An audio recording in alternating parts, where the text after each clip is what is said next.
Hello नमस्कार दोस्तों, हमारी आज की कथा है 3 दिन का राज्य। ये कहानी प्रेरणादायक कहानी है।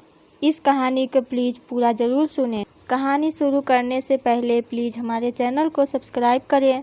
कहानी इस प्रकार है कि एक राजकुंवर थे। स्कूल में पढ़ने के लिए जाते थे। वहाँ प्रजा के बालक भी पढ़ने जाते थे। उनमें से 5-7 बालक राजकुमार के मित्र हो गए। वे मित्र बोले, आप राजकुमार हो, राजगद्दी के मालिक हो। आज आप हमसे प्रेम और स्नेह करते हैं, लेकिन राजगद्दी मिलने पर ऐसा ही प्रेम निभाएंगे तब हम समझेंगे कि मित्रता है, नहीं तो क्या। राजकुमार बोले, अच्छी बात है। समय बीतता गया, सब बड़े हो गए। राजकुमार को गद्दी मिल गई।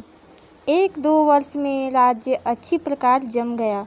राजकुंवर ने अपने मित्रों में से एक को बुलाया और कहा कि तुम्हें याद है कि तुमने कहा था राजा बनने के बाद मित्रता निभाओ, तब समझे। राजकुमार ने कहा, अब हम तुम्हें 3 दिन के लिए राज्य देते हैं। आप राजगद्दी पर बैठो और राज्य करो। तब राजकुमार के बचपन के मित्र ने कहा, हे अन्नदाता, वह तो बचपन की बात थी, मैं राज्य नहीं चाहता। बहुत आग्रह करने पर उस मित्र ने 3 दिन के लिए राज्य स्वीकार कर लिया। वह मित्र राजगद्दी पर बैठा और उस दिन खान पान ऐशो आराम में मग्न हो गया। दूसरे दिन सैर सपाटे आदि में लगा दिए। रात हुई तो बोला, हम तो राजमहल में जाएंगे। सब बड़ी मुश्किल में पड़ गए। रानी बड़ी पतिव्रता थी। वह मित्र तो अड़ गया कि सब कुछ मेरा है, मैं राजा हूँ तो रानी भी मेरी है।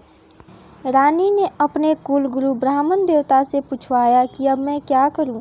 गुरुजी महाराज ने कहा, बेटी तुम चिंता मत करो, हम सब ठीक कर देंगे।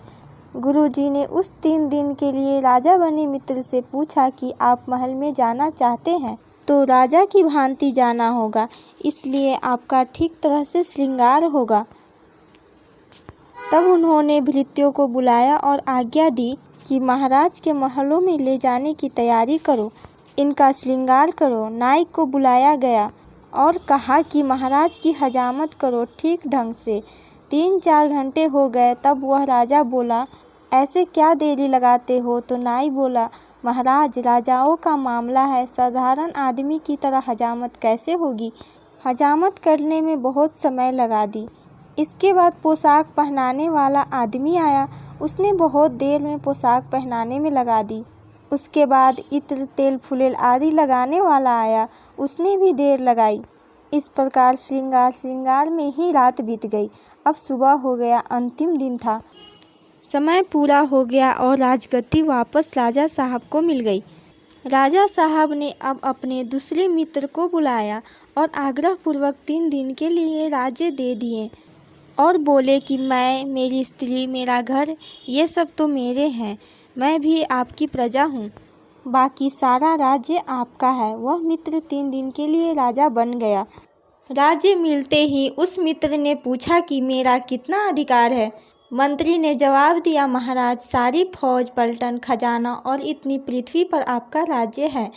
उसने 10-20 योग्य अधिकारियों को बुलाकर कहा कि हमारे राज्य में कहाँ कहाँ क्या क्या चीज़ की कमी है, किसकी क्या क्या तकलीफ़ें हैं, पता लगाकर मुझे बताओ।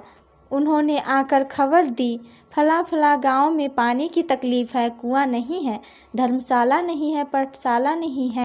उस राजा ने हुक्म दिया कि सब गांवों में जहां जो कमी है 3 दिन में पूरी हो जानी चाहिए। खजांची को कह दिया कि मकान, धर्मशाला, पाठशाला, कुएं आदि बनाने में जो भी खर्च हो वह तुरंत दिया जाए। राजा का हुक्म होते ही अनेक लोग राजा की आज्ञा पालन में लग गए। 3 दिन पूरे होते होते विभिन्न स्थानों से समाचार आने लगा कि इतना इतना काम हो गया है और इतना बाकी रहा है। जल्दी पूरा करने का आदेश देकर उस मित्र ने राज्य वापस राजा को दे दिया। तब राजा बड़े प्रसन्न हुए और बोले कि हम तुम्हें जाने नहीं देंगे, हम तुम्हें अपना मंत्री बनाएंगे। हमें राज्य मिला, लेकिन हमने प्रजा का इतना ध्यान नहीं रखा जितना आपने 3 दिन में रखा है। अब राजा तो नाम मात्र के रहे और वह मित्र सदा के लिए उनका विश्वास पात्र मंत्री बन गया। इसी प्रकार हमारे बाल्यावस्था, युवावस्था और वृद्धावस्था, ऐसे 3 दिन के लिए भगवान की तरफ से राज्य मिला है।